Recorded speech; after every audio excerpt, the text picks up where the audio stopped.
Живите мъртви, целите умрели. Какво ми приказват брели не кипели?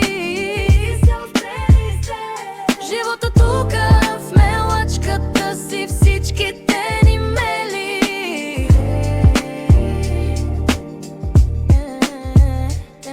Криво-ляво в екзоцяло, пак неправилно направо.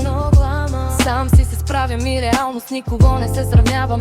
Хващам микрофона, всичко с земята изравнявам. Атмосфера изгъстявам, налягана не създавам. Като дим се изпарям, а и чао, че закъснявам. Добре дошли, изгубени души. Тук ракията с царски турши. Троши панаира на мазното, отвори врати. Плати ти на пералнята да те върти. А по-нататък няма да съм кратък, само с малко тласък ще видиш моя блясък.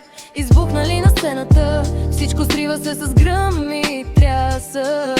След срещата с мене хората се стряскат. Почват първо да ме хранят, после да ми пляскат. Днеска мисля пак да се натряскам. Мозъкът ми станал вече на закваска. Мъчат се да ме съборят, но не могат даже и да ме отраскат. Виждам как искрицата в очите ти не угасва. Другата страна дявола чака да те джаска. Устата ми догаря поредна 120 фаска. Главите тъз година приличат на коленна украса. Гърми се здраво, гърми 300 вата баска. Окопал съм се у къщи, по секретна военна база. Майче скоро няма да изляза, не от къщи, а от джаза.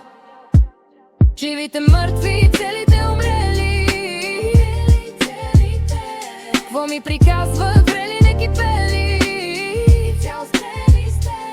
Живота тука в мелачката си, всичките ни мели.